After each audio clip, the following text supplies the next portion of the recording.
Hello, everybody. Welcome to our new format for our Vave Educast. So I'm really excited to try this out. We're doing one-on-one interviews now, and today we're focused on cardiology. So I'm super excited to have Dr. Ilan Kedan here. Give us a wave. Hello. We're excited to be chatting with you today. So the topic is you're a cardiology extraordinaire, one of my faves, and you also work as a cardiologist in LA at Cedars-Sinai, and then you're a professor of cardiology at the Smidt Heart Institute. And so I constantly, every time we communicate, I hear a cool new story or a technique or something that you can do with a wireless ultra portable device.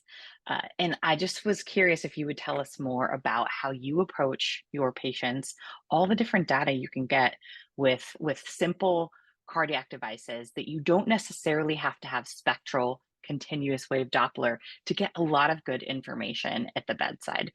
So that was my hope, and I was hoping you would just kick it off, tell us a bit more about you and how you approach getting this data as a cardiologist with your patients.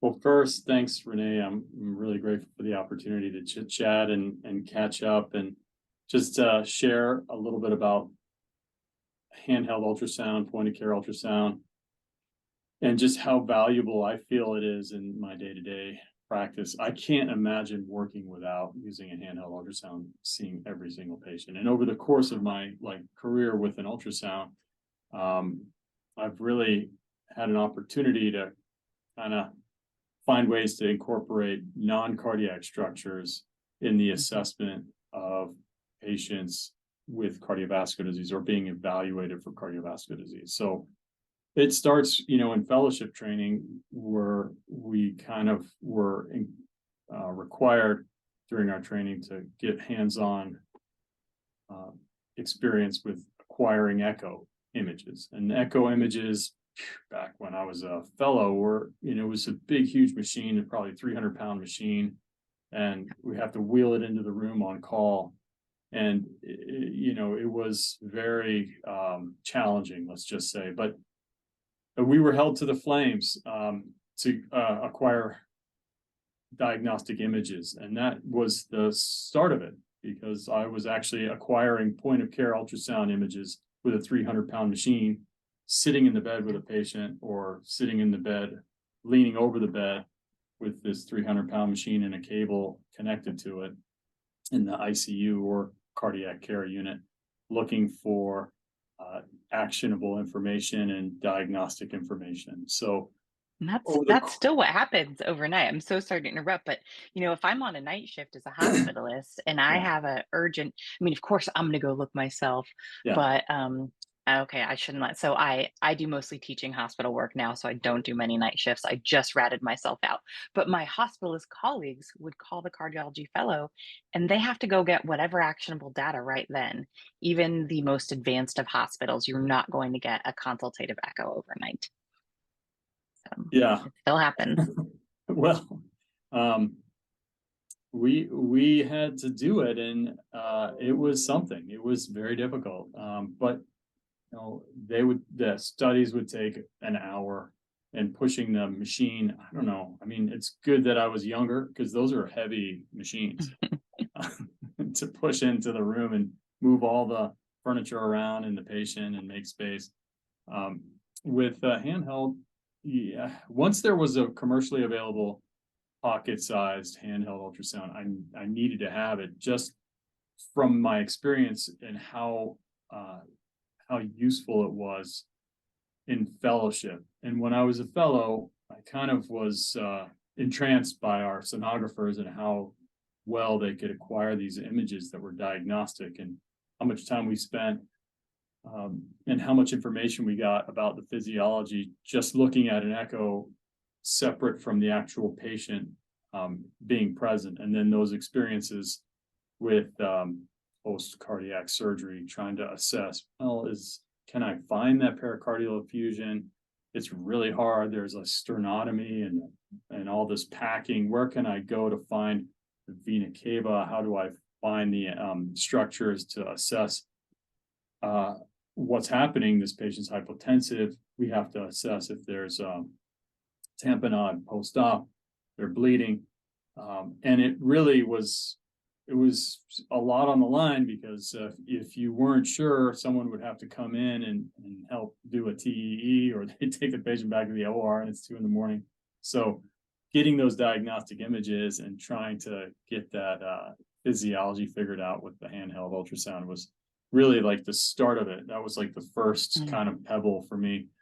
Okay. And then when I got to practice and clinical cardiology, where I was kind of doing all this stuff on my own and repetitively, thousands of times over the course of years, whenever there was an ultrasound machine, whatever that may have been, I'd grab it and try to wheel it wherever it was, until there was the portable hand carried devices that were commercially available.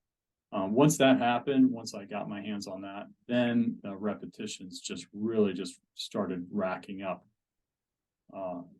And that's where my curiosity really started to kind of drive me towards non-cardiac or extra cardiac structures that may help in completing the full clinical picture for patients. And also, what is physical examination, at least like in my teaching and training and medical school.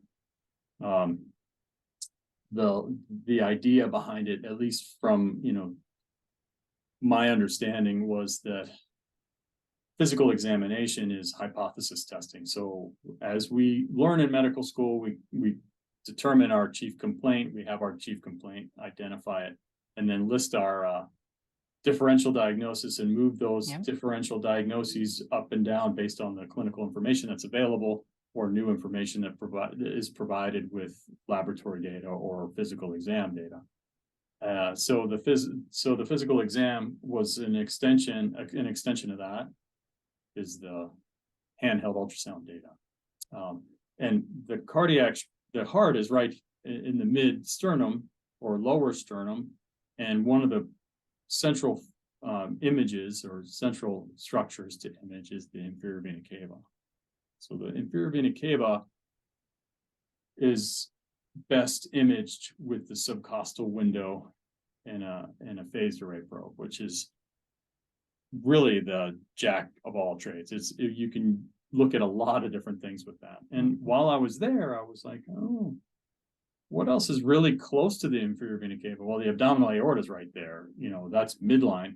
And that is only a matter of just angling the probe just a little more midline. And then all of a sudden there's this like image that I can see, and oh, wow, that's the abdominal aorta. I can see that every single time. And in a non-acute or non-hospitalized patient, well, that could be very useful if I see atherosclerotic plaque in someone who's de novo looking for a cardiac risk assessment, or if they have chest pain and they have normal ejection fraction, normal cardiac size function.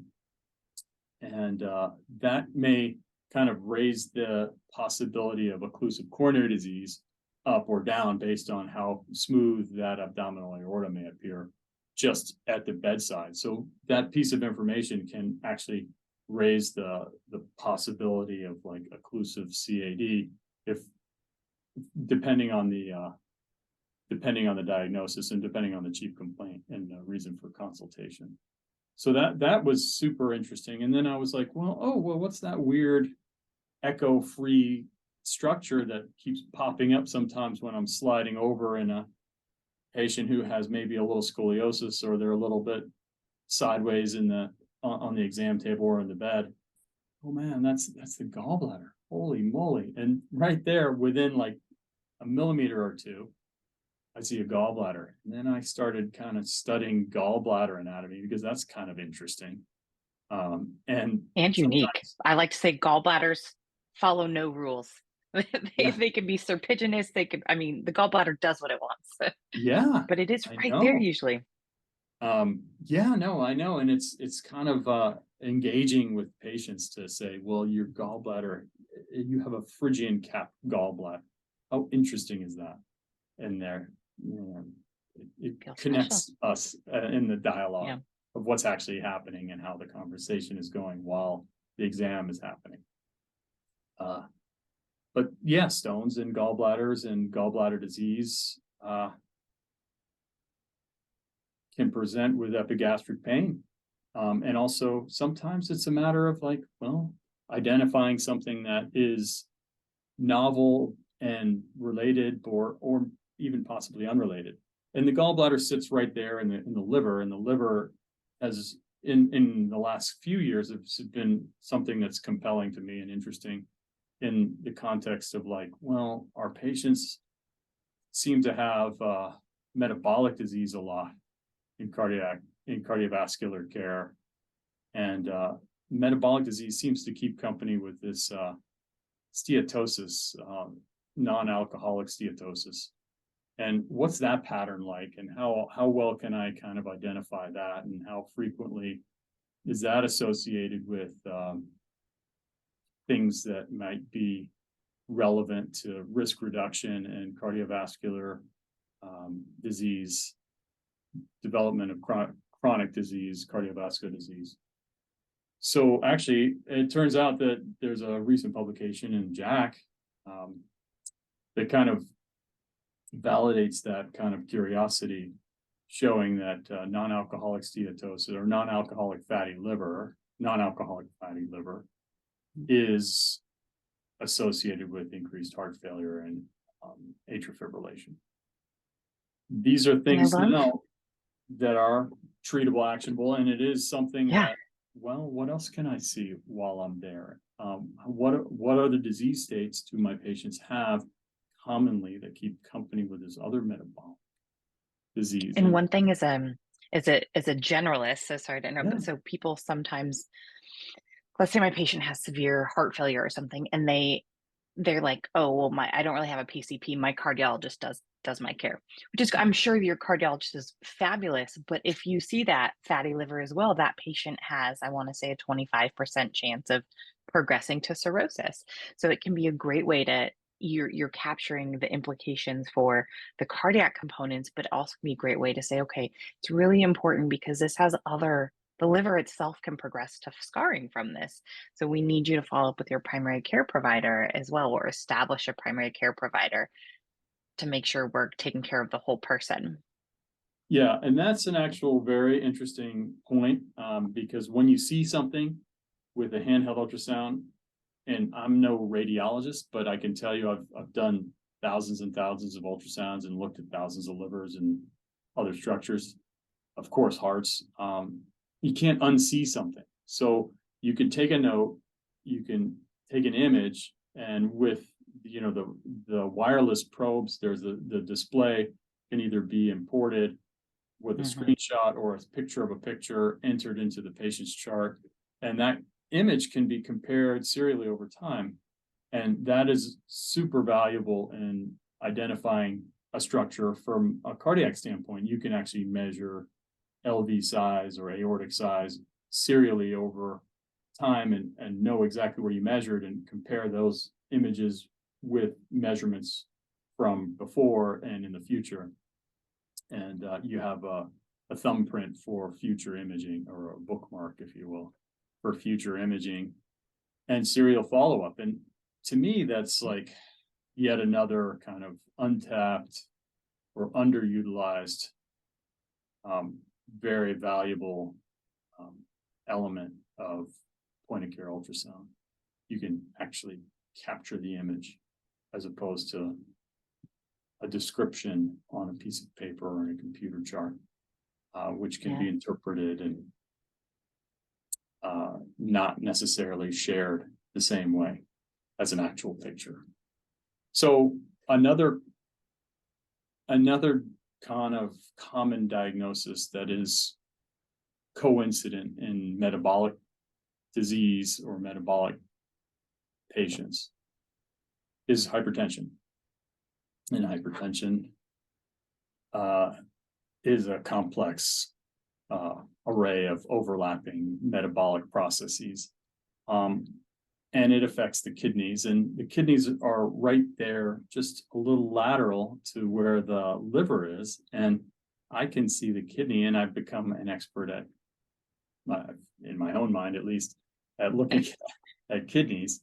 And with kidney imaging, the echo density of the kidney, or the the cortical size or thickness is valuable in kind of anticipating the degree of chronic kidney disease that may or may not present itself with an elevated creatinine.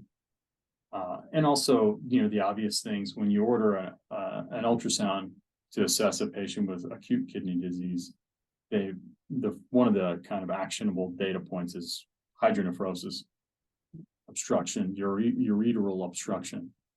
And that's very easy for, minimally trained Yes. clinician of any kind to be able to identify. So that's part of the workup. So while I'm looking at a patient or evaluating a patient for heart disease, the probe slides over to the right and scans the liver. I can measure the liver and look at the echo density and actually compare the echo density of the liver relative to the cortical density to get a gauge for echo density of the liver, which correlates with fatty liver infiltrating. And cortical size, cortex to medulla ratio, thickness, that kind of correlates as well with chronic kidney disease or medical renal disease sometimes is kind of reported and Yeah, we see that a lot. And I like to kind of grill my students about, has anyone ever seen this medical renal disease? Like, why do they say that? And ask about the density. And then, as you mentioned, the size. Yeah. And a couple other kind of amazing things to pick up. I did a case series over a course of my career, but in the course of 9 months, I just was like, I keep seeing these things. They're renal cell carcinomas. Not to say that I'm looking for that or screening for that, not at all. But again, it's something that I can't unsee. And so, there was a patient case series of renal cell carcinomas that I found at bedside, and just based on the demographics of renal cell carcinoma, if you're seeing a couple thousand people a year in a general clinical practice, you ought to be able to pick up one or two based on the age of your population and the frequency in the population. It's pretty common. So renal cell carcinoma, not to say that that's something you would be looking for, but kidney stones, of course, and renal cysts, and it's another thing that's can trigger your curiosity. The renal cysts are super, super common. Probably, Yes. I don't even want to estimate like the frequency, but it's another thing to get to learn about the Bosniak scoring of renal cysts.